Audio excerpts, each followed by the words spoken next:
જય શ્રી કૃષ્ણ મિત્રો, હું છું દીપ્તિ. દીપ્તિ's રસોઈ ગુજરાતીમાં આપ સૌનું સ્વાગત છે. આજે આપણે બનાવીશું ફરાળમાં પણ ચાલે એ રીતનો દૂધીનો હલવો. દૂધીનો હલવો એકચ્યુઅલી તો ફરાળમાં ખાઈ જ શકાય, દૂધી ખવાય જ છે. દૂધી, ગાજરનો હલવો, બીટનો હલવો, બધા હલવા આપણે ફરાળમાં ખાતા જોઈએ છીએ. આજે મેં એને પ્રેઝન્ટ છે ને એ યુનિક સ્ટાઇલથી કર્યો છે. જનરલી આપણે એને થાળીમાં કાં ચોકીમાં ઢાળી અને એના ચોસલા પાડતા હોઈએ છીએ. આજે મેં કપકેકનું જે ટ્રે હોય ને એની અંદર લાઇનર મૂકી અને એમાં આપ્યું છે. એટલે ઇન્ડિવિડ્યુઅલી તમે કોઈને પણ આ રીતે સર્વ કરી શકો, દેખાય પણ સરસ. તો આવી અવનવી સ્ટાઇલ, ટેકનિક અને ટિપ્સ જે બધું જ હું મારી ચેનલમાં આપું છું. તો હજી સુધી જો મારી ચેનલને સબસ્ક્રાઈબ ના કરી હોય ને તો પ્લીઝ કરી લેજો. ચાલો આજે બનાવીએ દૂધીનો હલવો. એના માટે મેં અહીંયા લગભગ 500 ગ્રામ જેવી દૂધી છે એ લઈ લીધી છે. એને છાલ છોલી અને આપણે આ ઝીણાથી નહીં કરવાનું, મોટી બાજુના જે કાણા હોય ને એનાથી ખમણવાનું છે. તો હું ખમણી લઈશ. દૂધી અત્યારે બજારમાં બહુ જ સરસ કૂણી મળતી હોય છે. છોકરાઓને ને ઘણા બધાને દૂધી ભાવતી નથી હોતી, તો દૂધી કોઈ પણ રીતે ખવડાવવાની આ એક સ્ટાઇલ છે. જો તમે જોયું, આ ખમણ એકદમ સરસ, ઓલું ઝીણાથી કરીએ ને તો બહુ જ લોંદા જેવો થઈ જાય સાવ, એટલે એ મજા ન આવે. એટલે આ મોટી સાઈડથી આપણે ખમણવાનું છે. તો આ રીતે બધી દૂધી ખમણી લેશું. એનું પાણી આપણે કાઢવાનું નથી, ભલે બળતું, કારણ કે એના બધા પોષક તત્વો ને એ બધું જળવાઈ રહે. અને કાઢવું હોય તો કાઢી શકાય. એને લોટ બાંધવામાં કે કોઈ પણ રીતે યુઝમાં લઈ શકાય. તેલ બનાવતા હો ઘરમાં તો એમાં નાખી શકાય. હવે અહીંયા એક મેં કઢાઈ લઈ લીધી છે, એમાં મેં ઘી લઈ લીધું છે.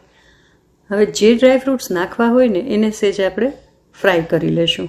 મેં અહીંયા કાજુ અને કિસમિસ નાખ્યા છે, એટલે કિસમિસ થોડીક ઝડપથી થઈ જાય એટલે એ પછી નાખી અને પહેલાં કાજુ નાખી લીધા. તળાઈ ગયા, હવે એને બહાર કાઢી લેશું. કાજુને પણ તળાતા આમ તો વાર નથી લાગતી, સેજ બદામી જેવા થાય ને એટલે કાઢી લેવા, કારણ કે બહાર નીકળીને પણ એની ગરમીમાં એકદમ પાછા થોડાક કલર તો વધારે આવી જ જાય છે. હવે જે ઘી વધ્યું એમાં આપણે દૂધી નાખી દઈશું, જે આપણે ખમણીને રાખી છે. એને એકદમ સરસ મજાની શેકવાની છે. આમાં દૂધીનો હલવો કુકરમાં પણ બને. જો એ રીત પણ તમારે જોવી હોય ને તો મને બસ કમેન્ટ કરજો કે એ રીત જોવી છે, તો હું તમને બનાવીને બતાવીશ. દૂધીનું પાણી બળે ત્યાં સુધી આપણે એને શેકી લેવાની છે. જુઓ, બધું પાણી લગભગ અહીંયા બળી ગયું છે. પછી આપણે એમાં દૂધ નાખી અને દૂધી ચડે ત્યાં સુધી આપણે એને બાફવાની છે. અહીં મેં લગભગ 1 કપ જેટલું દૂધ લીધું છે. દૂધનું કોઈ ચોક્કસ માપ નથી, કારણ કે દૂધી જેટલી કૂણી એટલી ઝડપથી બાફે. થોડીક કડક હોય તો એને ચડતા વાર લાગે, તો દૂધ વધારે જોઈએ. બસ હવે આ દૂધ બળી જાય સાવ અને દૂધી બાફી જાય ત્યાં સુધી આપણે એને ચડવવાનું છે. જુઓ, લગભગ દૂધ બળવા આવ્યું છે. અડધો કપ એમાં હું હવે ખાંડ ઉમેરી દઈશ. ખાંડ પણ સ્વાદાનુસાર કહી શકાય, કારણ કે ઘણાના ઘરમાં બહુ ગળ્યું ખવાતું હોય, ઘણાના ઘરમાં ઓછું જ ખવાતું હોય. એટલે તમારા ઘરની રીત પ્રમાણે તમે જ્યારે બનાવો ત્યારે એ રીતે ખાંડ ઉમેરવી.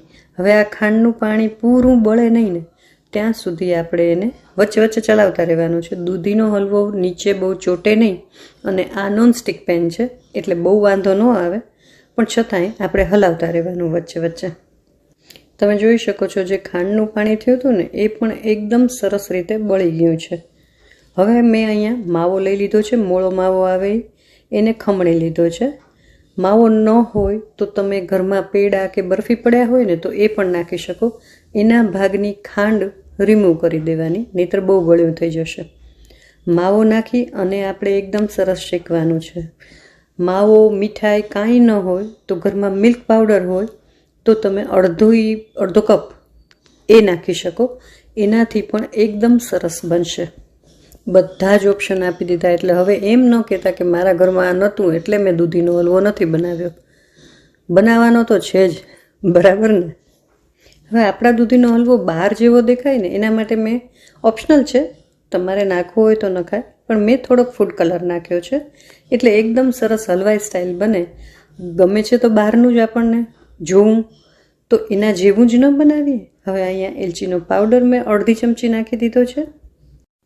એલચીને મેં અહીંયા કચરી જ ખાંડી છે, એટલે ચાવવામાં આવે ને તો મજા આવે. હવે તમે કલર જોઈ શકો છો કે કેટલો સરસ કલર આવે છે.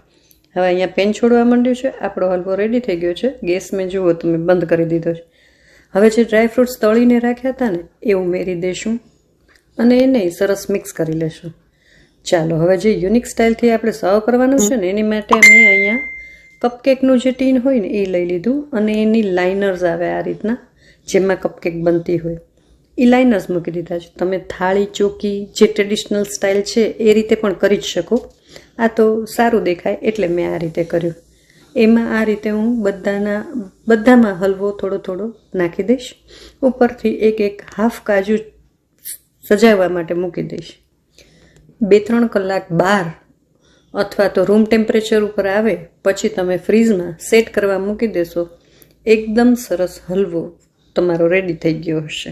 તો પીરસવાની આ યુનિક સ્ટાઇલ સાથેનો આજનો દૂધીનો હલવાની રેસીપી તમને કેવી લાગી કમેન્ટ કરીને જરૂરથી જણાવશો. સારી લાગી હોય તો લાઈક જરૂર કરજો.